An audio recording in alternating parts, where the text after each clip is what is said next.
Bonjour à tous et bienvenue sur Défi Pâtisserie. On va faire des macarons au yuzu. Bien sûr, si vous n'avez pas de yuzu, vous pouvez remplacer par du citron. On va commencer avec nos œufs. On va légèrement mélanger avec notre sucre.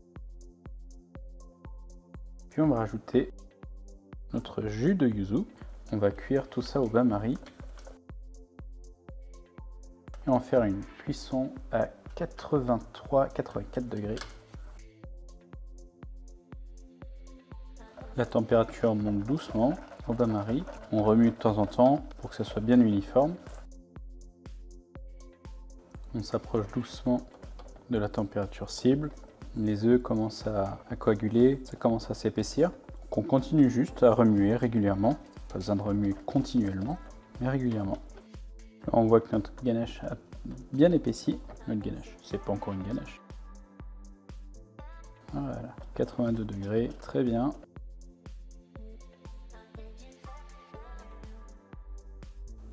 On va pouvoir couper notre feu. On a une belle texture. Et maintenant, on va juste attendre que ça retombe à 60 degrés pour incorporer notre beurre. Si vous avez une bassine d'eau froide avec des glaçons, ça peut accélérer le processus. Pensez juste à mélanger pour que la température soit uniforme. Notre préparation est passée sous les 60 degrés. On va pouvoir ajouter notre beurre et un petit coup de mixeur plongeant pour lisser le tout.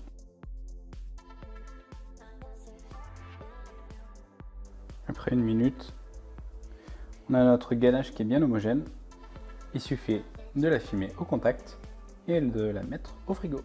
On va commencer par faire chauffer notre sucre et on va mettre nos œufs avec le colorant sur notre temps pour temps, moitié sucre glace, moitié amande. On va pouvoir mettre la deuxième pesée de blanc d'œuf dans le robot. Lorsque le sucre atteindra 115 degrés, on lancera le robot à pleine vitesse pour qu'à 118 degrés, on puisse voir les sillons du blanc d'œuf et du coup verser notre sucre.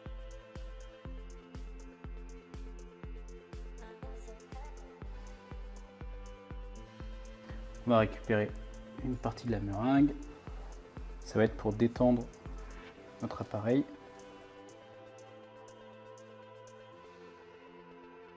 Donc il y a une phase délicate pendant qu'on met le sucre cuit sur les blancs, c'est vraiment de ne jamais toucher le fouet. Sinon, ça va aller cristalliser le sucre sur les bords et vous allez avoir des morceaux de sucre dans votre meringue. Donc bien faire couler le sucre le long de la paroi. On vient bien chercher la poudre en bas, de bien mélanger. Je pense que j'ai déjà tout récupéré. Je vais ajouter le reste de la meringue.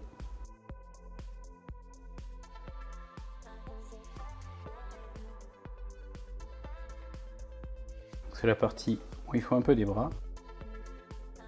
Je sais qu'on peut le faire au robot aussi. Je suppose que c'est avec la feuille, mais je ne l'ai jamais fait. Prêt à essayer une fois.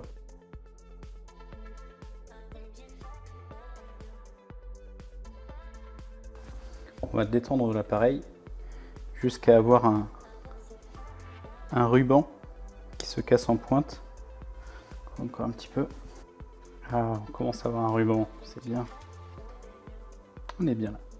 On a notre ruban qui casse en pointe. On va pouvoir mettre notre appareil à macarons dans une poche à douille. Avec notre poche munie d'une douille de 10, on va aller pocher nos macarons. On va pouvoir faire 6 plaques comme celle-ci. Allez hop, on la tient bien et c'est parti.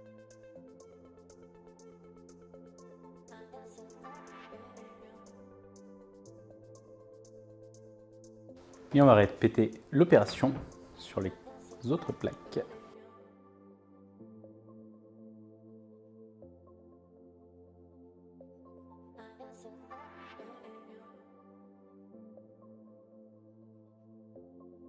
Et maintenant, on va les laisser croûter pendant 30 minutes.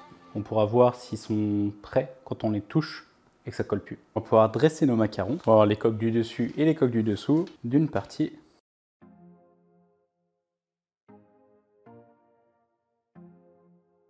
J'utilise une douille de 10, la même que j'ai utilisée pour les macarons. Je pense que je vais faire comme d'habitude. Je vais faire d'abord les 3 plaques du dessous.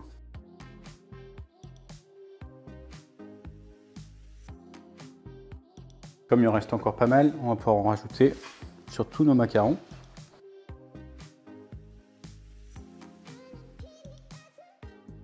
Et une fois qu'on a fini, on va pouvoir prendre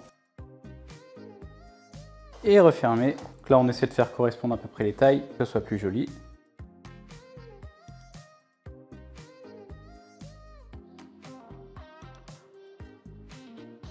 Plus qu'à garder nos macarons 24 heures au frigo avant de les déguster. Et voilà, les petits macarons. Je prends un cassé. Dommage qu'il faille attendre toujours, c'est trop bon. Ils sont pas trop sucrés, on sent bien le côté agrumes citronné du yuzu.